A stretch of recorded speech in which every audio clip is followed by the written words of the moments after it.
નમસ્કાર વાલા વિદ્યાર્થી મિત્રો, ગગન ઓનલાઈન એકેડમીમાં આપનું હાર્દિક સ્વાગત છે વિદ્યાર્થી મિત્રો. તો વિદ્યાર્થી મિત્રો, આજે આપણે સોલ્યુશન કરવા જઈ રહ્યા છે વિકાસ એસાઇનમેન્ટ જે છે પરીક્ષાલક્ષી એનું વિભાગ બીની અંદર ચેપ્ટર 5 જે છે એના દાખલાનું સોલ્યુશન. તો મોડું ન કરતા વિદ્યાર્થી મિત્રો શરૂ કરી એના પહેલાં જો વિદ્યાર્થી મિત્રો ચેનલ ઉપર નવા હો તો ચેનલને ખાસ સબસ્ક્રાઈબ કરી નાખજો. તમે એ જોઈ શકો છો વિદ્યાર્થી મિત્રો, આપણી વોટ્સએપ ચેનલ છે, વોટ્સએપ ચેનલમાં પણ તમે જોડાઈ શકો છો વિદ્યાર્થી મિત્રો. ઓકે, જેની મદદથી તમને બેક ટુ બેક અપડેશન મળતી રહેશે, કયો વિડીયો અપલોડ કર્યો છે. એ ઉપરાંત ત્યાં ઘણા બધા મોસ્ટ ટાઈમબી પ્રશ્નો પણ આપણે શેર કરીશું. એ ઉપરાંત વિદ્યાર્થી મિત્રો આપણે એક સબસ્ક્રિપ્શન પણ ચાલુ કર્યું છે 29, 59 અને 89નું. તમારે જો યુટ્યુબનું સબસ્ક્રિપ્શન લેવું હોય તો લઈ શકો, જેની અંદર આપણે મોસ્ટ ઇમ્પોર્ટન્ટ દાખલા મેમ્બર્સ ઓનલી વિડીયોમાં પણ મૂકીશું વિદ્યાર્થી મિત્રો. એ ઉપરાંત મેમ્બર્સ ઓનલીના લાઈવ સ્ટ્રીમ પણ ચાલુ રાખીશું, જેની અંદર તમારા પર્સનલ જે પ્રશ્નો છે એ પણ આપણે સોલ્વ કરીશું. તો વિદ્યાર્થી મિત્રો, આપણો દાખલો કે આ પ્રમાણે છે: સમાંતર શ્રેણી 18, 15, 1/2, 13 થી 47 -47 પદોની સંખ્યા શોધવાની છે. તો વિદ્યાર્થી મિત્રો, આપણે પ્રથમ પદ એ બરોબર શું છે 18 છે. હવે સામાન્ય તફાવત એટલે બીજા પદમાંથી પહેલું પદ બાદ કરીશું એટલે આપણને ડી મળશે. પણ આ જે છે મિશ્ર પૂર્ણાંકમાં છે એટલે 15 દુ 30, 30માં એક ઉમેરી એટલે 31 થઈ જશે. 31/2 - 18, 2 સામે ગુણાઈ જશે વિદ્યાર્થી મિત્રો. લસા લઈ લે 18 દુ 36 એટલે 31 - 36/2. 31માં 36 ના જાય, 36માંથી 31 જાય એટલે 5, પણ કેવા માઇનસ એટલે -5/2. તો આપણને ડી મળી ગયા વિદ્યાર્થી મિત્રો. તો આપણા જોડે એ ડી મળી ગયા. ઉપરાંત આપણા જોડે છેલ્લું પદ છે, આપણા જોડે છેલ્લું પદ શું છે -47 બરોબર વિદ્યાર્થી મિત્રો. એટલે એન બરોબર -47 છે અને આપણે શોધવાના છે પદોની સંખ્યા. લખ્યું જ છે પદોની સંખ્યા બરોબર છે વિદ્યાર્થી મિત્રો. તો આપણું સૂત્ર લખતા પહેલાં એન બરોબર -47 છે. એનનું પદ આપણા જોડે શું છે યાદ રાખવાનું, a + n - 1 × ડી બરોબર છે વિદ્યાર્થી મિત્રો. આ સૂત્ર લખ્યું અને સામે -47 લખ્યા. એની કિંમત આપણા જોડે 18 છે, એન ખબર નથી, ડીની કિંમત કેટલી છે -5/3 બરોબર છે. કિંમતો મૂકી વિદ્યાર્થી મિત્રો. હવે જો વિદ્યાર્થી મિત્રો, આ છેદમાં 2 છે ને એ અહીંયા ગુણવાના અને અહીંયા ગુણવાના બરોબર છે. અને -5 અહીંયા શું થઈ જશે પ્લસ માઇનસ. તો જો વિદ્યાર્થી મિત્રો, 18 દુ 36 કર્યા, 47 દુ 94 કર્યા માઇનસ, અને 5 આગળ લાવી દીધા માઇનસ કરી નાખ્યા. એ ગુણાશે 5n અને એ ગુણાશે તો +1 બની જશે. ઓકે વિદ્યાર્થી મિત્રો, સોરી 5 બની જશે, કેમ કે 5 × 5 થઈ જશે. હવે 36 અને 5 કેટલા થશે વિદ્યાર્થી મિત્રો? યસ 41 થશે. -5n તો લખ્યા, -94 પણ લખ્યા. 41 સામે જ્યારે શું થઈ જશે વિદ્યાર્થી મિત્રો? માઇનસ થઈ જશે. આનો સરવાળો શું થશે? 135, પણ કેવા માઇનસ બરોબર છે. -5n તો બંને હજુથી માઇનસ કેન્સલ થઈ જશે વિદ્યાર્થી મિત્રો. તો n બરોબર શું આવશે? 135/5. 5 પ્રમાણે છેદ ઉડાય તો 5 દુ 10 આવે વિદ્યાર્થી મિત્રો.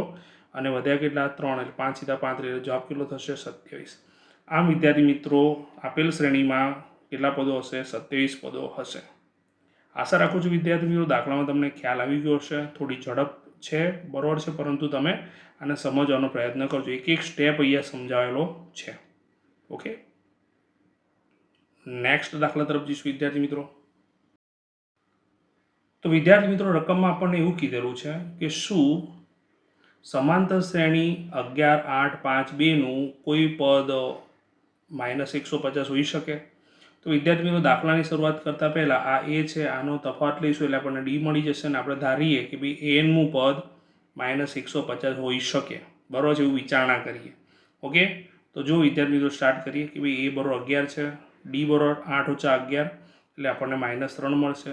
તો આપણે કહીએ ધારો કે એનનું પદ 150 કેવું -150 હોઈ શકે. તો આપણે શું લખીશું? એન બરોબર -150.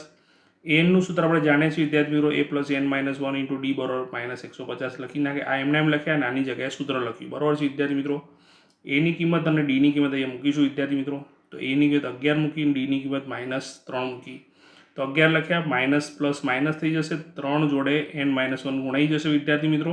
હવે કૌંસ છોડી એટલે 3n અને +3 થઈ જશે બરોબર છે. અથવા તો અહીંયા તમે જોઈ શકો -3 કૌંસમાં n - 1 લખ્યા, 11ને સામે લઈ ગયા એટલે -11 થઈ ગયા વિદ્યાર્થી મિત્રો. ઓકે, પ્લસમાંથી માઇનસ થઈ ગયા. 150 અને 11 કેટલા થશે? 161. બંને હજુથી માઇનસ કેન્સલ, 3 છેદમાં આવી જશે વિદ્યાર્થી મિત્રો. તો 161ને 3 વડે ભાગી ના શકે, કેમ કે 6, 7, 8 એટલે સરવાળો 8 આવી રહ્યો છે એટલે 3 વડે ના ભાગી શકે, એટલે આ +1 સામે લઈ ગયા વિદ્યાર્થી મિત્રો. તો 161 ભાગ્યા 3 +1 થઈ ગયા. 3 સામે ગુણાશે એટલે શું થઈ જશે વિદ્યાર્થી મિત્રો? 161 + 3 ભાગ્યા 3. 161 ને 3 કેટલા થશે? 164 ભાગ્યા 3. 164ને 3 વડે ભાગી શકાતા નથી એટલે જવાબ શું થઈ ગયો? અપૂર્ણાંક થઈ ગયો. અને અપૂર્ણાંક થઈ ગયું એટલે શું થયું વિદ્યાર્થી મિત્રો? કોઈ પણ પદ 150 -150 હોઈ શકે નહીં. તો આશા રાખું છું વિદ્યાર્થી મિત્રો દાખલામાં ખ્યાલ આવી ગયો હશે કે આ પ્રશ્ન પૂછે છે હોઈ શકે, તો આવશે ન હોઈ શકે. બરાબર છે વિદ્યાર્થી મિત્રો? ઓકે, નેક્સ્ટ દાખલા તરફ જઈશું વિદ્યાર્થી મિત્રો. તો વિદ્યાર્થી મિત્રો રકમમાં આપણને એવું કીધેલું છે, શાંત સમાંતર શ્રેણી 4, 9, 14 થી લઈને 254 છેલ્લેથી 10મું પદ શોધો. વિદ્યાર્થી મિત્રો જ્યારે પણ આવો દાખલો પૂછાય ને છેલ્લેથી 10મું, તો આપણે શું કરવાનું, આ જે શ્રેણી છે એને ઉલટાઈ નાખવાની. બીજી વસ્તુ કે આનો તફાવત છે કરવાનો, તો 9, 4માંથી 9 નહીં, 9માંથી 4 જાય તો 5 આવે. તો આપણે શું કરવાનું, ઉલટાવીએ તો +5 હોય એની જગ્યાએ સામાન્ય તફાવત શું થઈ જાય, -5. એટલે પોઝિટિવ હોય તો નેગેટિવ ને નેગેટિવ હોય તો પોઝિટિવ. બરાબર છે? તો આ શ્રેણી વધતી જઈ રહી છે, તો ઊંધી કરીશું, શ્રેણી ઘટતી જશે. બરાબર છે વિદ્યાર્થી મિત્રો? તો આપેલ સમાંતર શ્રેણી ઉલટાવીએ તો 254માંથી 5 જશે એટલે કેટલા આવશે વિદ્યાર્થી મિત્રો, 249 થઈ જશે. બસ 2 પદ લખ્યા એટલે બહુ થઈ ગયું. પછી છેલ્લે 14, 9 અને 4 લખી નાખવાનું. તો 254, 249, છેલ્લે 14, 9, 4 લખાય. આ શ્રેણીનું આપણા જો પહેલું પદ પણ છે અને છેલ્લું પદ એલ કહો કે પછી એન કહો, બંને છે આપણા જોડે. બરાબર વિદ્યાર્થી મિત્રો? સામાન્ય તફાવત પણ મળી જશે. તો એ બરોબર 254 લખ્યા. ડી બરોબર શું થશે, 249 - 254 એટલે -5 થઈ ગયા. અને એન બરોબર કેટલા પદો, છેલ્લેથી કયું પદ શોધવાનું છે, 10મું પદ. હવે ઊંધી શ્રેણી કરી નાખી. બરાબર છે? એટલે શું થઈ જશે, પહેલેથી 10મું પદ. કયું પદ, પહેલેથી 10મું પદ બની જશે વિદ્યાર્થી મિત્રો. એટલે એન બરોબર 10 એટલે લખી નાખ્યા. હવે આગળ વધીએ વિદ્યાર્થી મિત્રો. n = a + n - 1 × d સૂત્ર છે વિદ્યાર્થી મિત્રો. આપણે જો કિંમતો છે, એનની કિંમત 10 મૂકી એટલે a10 થઈ ગયું વિદ્યાર્થી મિત્રો. એની કિંમત 254 લખી, એનની જગ્યાએ 10 - 1 કરી નાખ્યા અને ગુણ્યા ડીની કિંમત -5. 254 લખ્યા, 10માંથી 9 જશે, 10માંથી 1 જશે એટલે 9 આવશે વિદ્યાર્થી મિત્રો, -5. 9 × 5 = 45 એટલે 254 - 45. આ રીતે તમે બાદબાકી કરો વિદ્યાર્થી મિત્રો એટલે જવાબ કેટલો આવશે, 209. તો આશા રાખું છું વિદ્યાર્થી મિત્રો દાખલામાં ખ્યાલ આવી ગયો હશે. સરસ રીતે આને સમજો અને ગણજો. બરાબર વિદ્યાર્થી મિત્રો? નેક્સ્ટ દાખલા તરફ જઈશું વિદ્યાર્થી મિત્રો. તો વિદ્યાર્થી મિત્રો રકમમાં એવું કીધું છે કે શાંત સમાંતર શ્રેણી, શાંતનો મતલબ છેલ્લું પદ હશે અને હશે જ. બરાબર છે? તો 85, 80, 75, -30નું છેલ્લેથી 5મું પદ શોધો. તો વિદ્યાર્થી મિત્રો આપણે વાત કરીએ પ્રમાણે છેલ્લેથી પદ શોધવાનું કીધું, તો આપેલી જે શ્રેણી આમ છે એની જગ્યાએ આમ કરી નાખવાની. સંખ્યા ઘટતી જઈ રહી છે તો ઊંધી કરીશું, સંખ્યા વધતી જશે. બરાબર છે? તો આપેલ શ્રેણીને ઉલટાવતા તફાવત જોઈએ તો 5, 5નો છે, પણ -5નો તફાવત એટલે 5, 5 ઉમેરવા પડશે. બરાબર છે? એટલે -30, પછી -25 ને છેલ્લા 3 પદ તો હતા જ, 75, 80 ને 85 કહી નાખે. બરાબર છે? તો વિદ્યાર્થી મિત્રો પ્રથમ પદ આપણા જોડે શું થઈ ગયું, -30 થઈ ગયું. સામાન્ય તફાવત ડી એટલે બીજું ઓછા પ્રથમ પદ એટલે -25 ઓછા -30. તો માઇનસ શું થઈ જશે, પ્લસ થઈ જશે. એટલે -25 + 30 એટલે આપણને કેટલો મળ્યો, સામાન્ય તફાવત ડી 5 મળી ગયો વિદ્યાર્થી મિત્રો. હવે છેલ્લેથી 5મું પદ કીધું છે એટલે એન બરોબર શું થઈ જશે, 5 થઈ જશે. આપણું સૂત્ર an = a + n - 1 × d છે. એની કિંમત આપણા જોડે -30 છે, એનની કિંમત આપણા જોડે 5 છે અને ડીની કિંમત આપણા જોડે કેટલી છે વિદ્યાર્થી મિત્રો, 5 જ છે. તો વિદ્યાર્થી મિત્રો બધી કિંમત મૂકી દીધી. અહીંયા -30 લખ્યા, 4 અહીંયા એનની જગ્યાએ 5 લખ્યા, 5માંથી 1 જશે એટલે 4 આવશે ગુણ્યા 5. 4 × 5 શું થશે વિદ્યાર્થી મિત્રો, 20 થઈ જશે. એટલે -30 + 20, અસમાન ચિહ્ન છે, બાદબાકી થશે. 30માંથી 20 જશે 10, પણ મોટા નિશાની શું છે, માઇનસ. એટલે એનો મતલબ એવો થયો કે છેલ્લેથી 5મું પદ શું હશે વિદ્યાર્થી મિત્રો, -10 હશે. ખ્યાલ આવી ગયો કે નહીં વિદ્યાર્થી મિત્રો? નેક્સ્ટ દાખલા તરફ જઈશું વિદ્યાર્થી મિત્રો.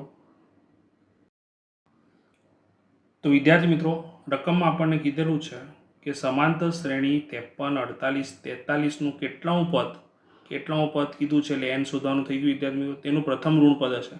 આ બહુ અગત્યનું વિદ્યાર્થી મિત્રો. પ્રથમ પદ ઋણ હોય એટલે શું કહેવાય, એ <0 હોય. એટલે કે આપણે કહીએ ભાઈ nમું પદ જે છે શું થાય, <0. આપણને ખબર નથી પણ આપણે કહીએ ભાઈ આ પદ જે પ્રથમ પદ હશે એ 0 કરતાં નાનું હશે. બરાબર છે વિદ્યાર્થી મિત્રો? એ તમારે ધ્યાન રાખવાનું. તો જ્યારે પણ આવો દાખલો એટલે તમારા મગજમાં n <0 આવવું જોઈએ.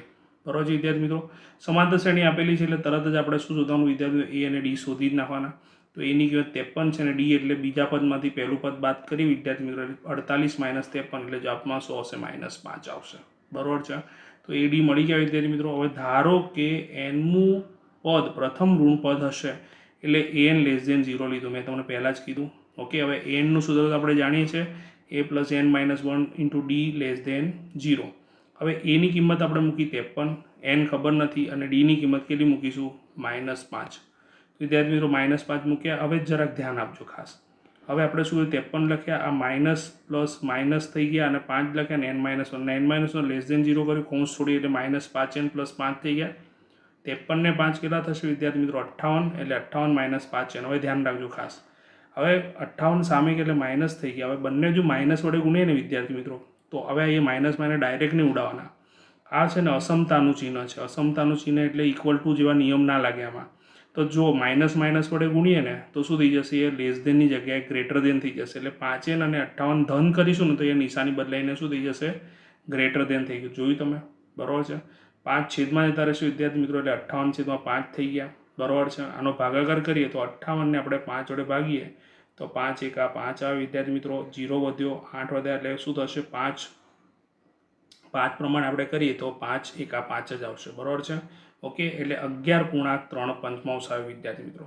ફરીથી એકવાર જો, 58 ને 5 વડે ભાગે તો 5 × 5 આવ્યા, 0 લખ્યા, 5 × 5 કરીને 8 પ્રમાણે તમે શું લાવ્યા? 3 લાવ્યા, તો શું આવ્યો? 11.3 આવ્યો. બરાબર છે વિદ્યાર્થી મિત્રો. તો એનો મતલબ એવો થયો કે 11થી મોટું પદ જે હશે ને એ પ્રથમ ઋણ પદ હશે. તો આ તો અપૂર્ણાંક હતો, તો પૂર્ણાંક સંખ્યા નજીક કઈ કહે? એનાથી મોટી સંખ્યા 12 જ કહેવાશે. એટલે કે આમ 12મું પદ તેનું પ્રથમ ઋણ પદ હશે. હવે તમે જો 12મું પદ કરીને ગણતરી કરો તો તમને ખ્યાલ આવી જશે કે ઋણ જવાબ મળે છે કે નહીં, પણ એ ગણતરી કરવાની નથી આપણે. ખ્યાલ આવ્યો કે નહીં વિદ્યાર્થી મિત્રો? તો આશા રાખું છું વિદ્યાર્થી મિત્રો ટોટલ સોલ્યુશનમાં ખ્યાલ આવી ગયો હશે. આ 5 દાખલા મેં ગણ્યા છે. બીજા 5 દાખલા તરત જ બીજા વિડીયોમાં મૂકવાનો જ છું વિદ્યાર્થી મિત્રો. આ 5નું વ્યવસ્થિત રિવિઝન કરી નાખો સરસ રીતે. ઓકે, અને ચેનલ ઉપર નવા હોય તો ચેનલને ખાસ સબસ્ક્રાઈબ કરી નાખજો વિદ્યાર્થી મિત્રો. તમારા મિત્રો સાથે શેર કરજો, અને જો વિડીયો ગમે તો લાઇક કરવાનું ભૂલતા નહીં. અને પરીક્ષાની ખૂબ ખૂબ શુભકામનાઓ. તમારા માટે સોલ્યુશન બનાવી રહ્યો છું સરસ રીતે. મહેનત કરો. Okay, bye bye.